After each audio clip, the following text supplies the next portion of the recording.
Dad tried to move in my stepmom's family behind my back, so I kicked them all out. My father, 52, and I, 25F, along with my 3 years old Cocker Spaniel, Moxie, live in my mom's ancestral house that I inherited along with other assets when she died when I was 16 due to cancer. My father got married to his high school sweetheart a few months ago while he was on a trip with his friends. Apparently they've been in contact for almost 2 years now. I was shocked, but it is life, and if he's happy then I'm okay with it. They moved in a week after the small wedding that I wasn't even invited to, since I had no idea that they were even dating or that he was dating. She, my dad's wife that we'll call Steph, 51, came with a baggage, twin stepsisters, 20F, Lizzie and Lexi, fake names, and their 2 chihuahuas, Gucci and Hermes. They go to the state college nearby and thought that it would save them money if they live here instead of paying rent, etc. My dad asked if it was okay, and he also stated that the house is big enough for us, 7 bedrooms, 5 baths, a basement and a huge yard with a pool. To make my dad happy I said yes. Big mistake. First issue was the argument of me moving to a smaller room, since my room has the second biggest closest out of all the rooms in the house. She needed it to store all her luxury bags and clothes, etc. I said no. I told her it's been my room since I can remember and she's not making me move when it's my house. My dad compromised with her that he'll give his side of the closet to her, while his things are in the other room. Second issue, the twins have this habit of barging into people's room without knocking, and that includes my office. Currently working from home due to COVID. Lexi walked in one time wearing a bikini looking for something while I was in the middle of a business meeting. She literally walked behind me where everyone could see her. I was pissed off and embarrassed. Third, their dogs are not potty trained and would leave poops and pee around the house, and the twins wouldn't even clean up after them.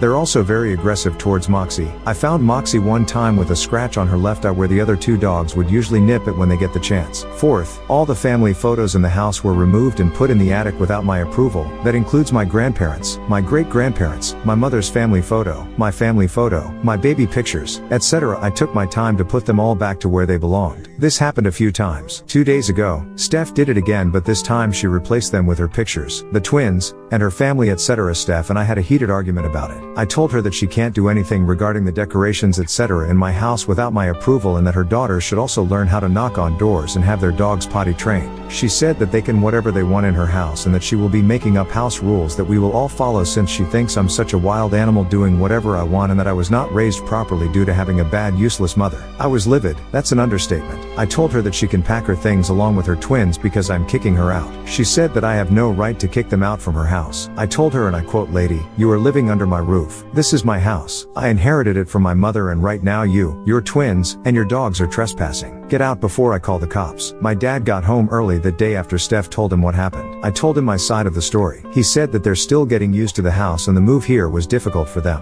I told him about all the issues surrounding them, but he keep insisting that it's going to get better and that to just give them some time. I told him that I've put up with all their shit and I've had enough. Enough is enough. He was defending them more, taking their side. So, I told him that he can either move out with them or stay, and that he has until the end of the week. Did I do the right thing here, making my dad choose between me and his new family? I literally gave them a chance, and I've put up with so much of their shit for the past few months. What she said about my mother was my breaking point. There's no way that she will disrespect her in the house where she grew up in, where I grew up in. Quick update. So, just a quick update. I've read the comments and thank you for your support. I really do appreciate it. It does make it seem like I'm a pushover. Well, maybe I am. I just don't like confrontation, arguing, or anything that ends up fighting with someone. I'm just not that type of person. I will be changing the locks around the house as some of you suggested. Unfortunately, the gate in the property is old and rusted, and it's been open for who knows how long, so I can't really do much about it right now. Anyway, I called the same lawyer that handled my mom's will to review if there's any loophole or any chance that my dad can contest it. I will be seeing her in a couple of hours. Regarding my dad, he's a good man and he's worked hard to provide for me and my needs when my mom died. He's never asked me to tap on my money to help with the living expenses, etc. He makes a decent amount of money as an engineer, like 6 figures, so I don't think he's after my money. I could be wrong though. I just think that he's blinded that someone still finds him attractive at his age. Also, didn't help how it was his high school sweetheart. I've also talked to him about his impromptu wedding and how he kept things from me. He just said that he didn't know how I was going to react if I knew that he was dating the ex-GF before he met and married my mom. I was pissed off, but I got over it since he seemed happy having her around. I don't know what their whole history is or if there's a bad blood between her and my mom to make her lash out like that and disrespect her. Steph and her evil spawns are staying somewhere in town. No idea where, and I don't care or want to find out. They have the money to take care of themselves, and if they run out, they always have their luxury bags to sell. Honestly, who needs so much bag that they require a whole closet just to store them? If anyone's wondering where my relatives are, well, my mom was an only child and grandparents left her everything. When my mom died, I got most of what she inherited. She left some to my dad as well. My grandparents on my dad's side outside lives about 6 hours away with my uncles and aunts. It's literally just me and my dad here, and Moxie.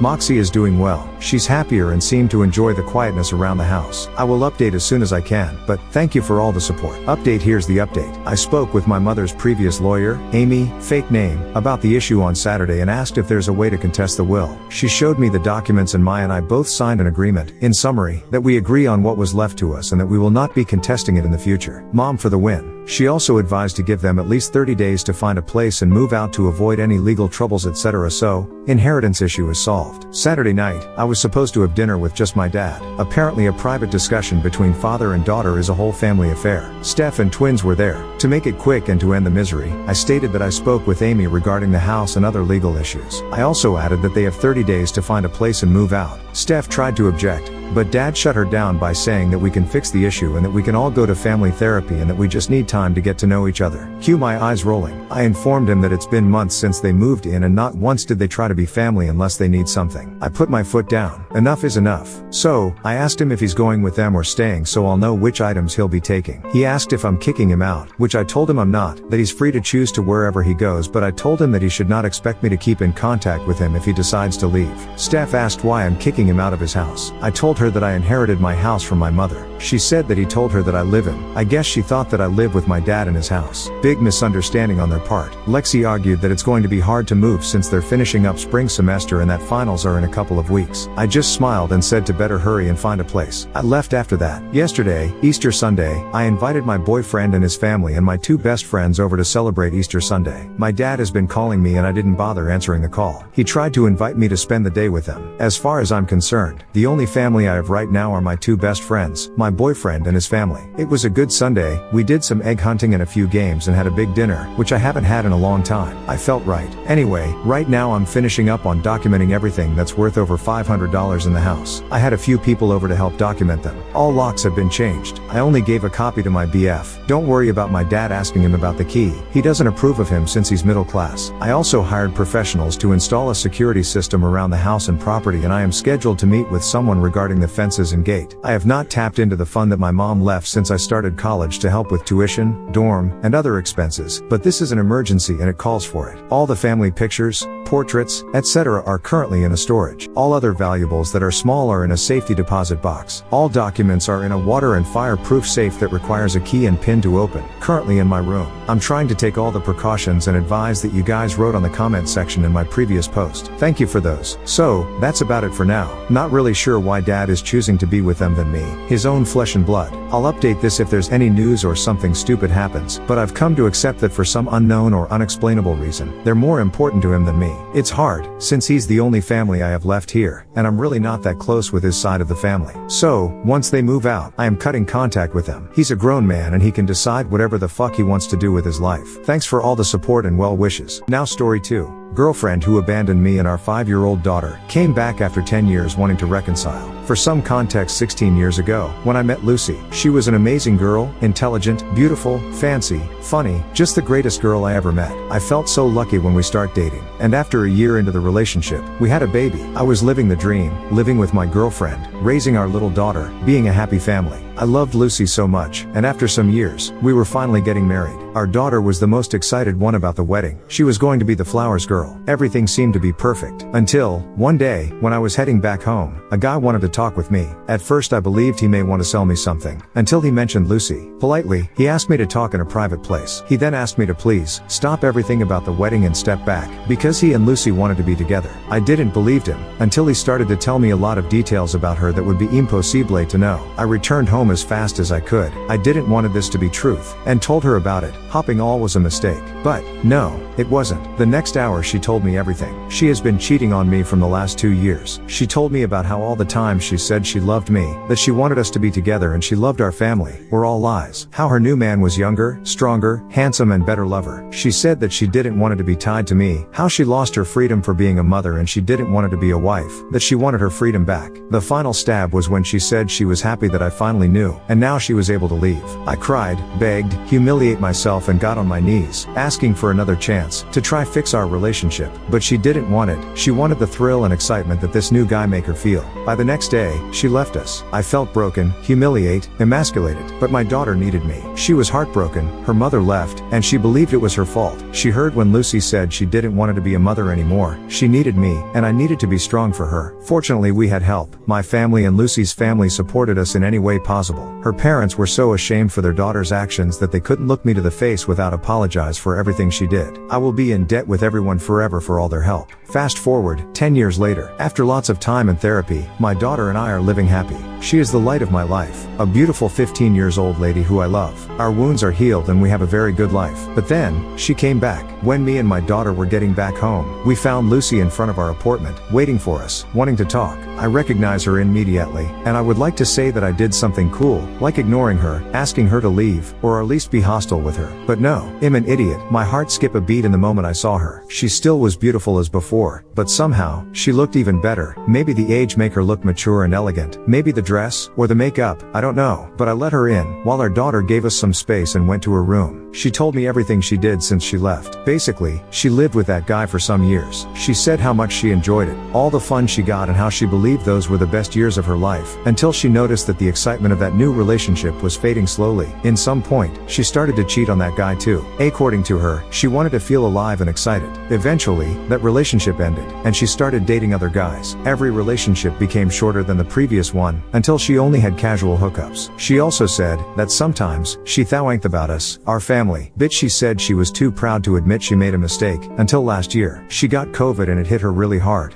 The point that she believed she would die, and realized how alone she was, how stupid she was, and the mistake she made so long ago. After all of that, she said she regretted everything she did and said, and now she was ready to marry me, and be the family we always meant to be. When she was done, I asked her to leave, to give me some time to think. She accepted, saying she would be back the next day. For years I dreamed about her coming back, and now it was happening. But it just felt wrong. Since then, she visited almost daily, wanting to talk about the best years of our relationship, and how we could be a happy family again. I asked for help. To my family, to my friends, most of them said I would be making the worst mistake of my life if I take her back. Others said that I could give her a chance. It took me a lot to heal, and some more time to start making new relationships, and I would be risking everything. One night, my daughter and I had a deep conversation about all this. I always try to involve her in every part of our life, and this issue concerned her too, because as her mother, sometimes she surprised me being so wise and mature, because she told me, can you really love someone that hurted us so much? And that was everything I needed. I would never forgive myself if I let her hurt my daughter again. And I said that to Lucy. If she want to be around, or have a relationship with our daughter, I'm okay with it, only if my daughter want it. But I told her we are not getting back. Lucy only said that she would make me fall in love with her again, and that she would not give up. Update, I didn't expect so many answer. So, thanks to everyone for your answers and advices. Thanks to the ones who made me open my eyes and helped me to realize I still having issues with my ex and am not over with her.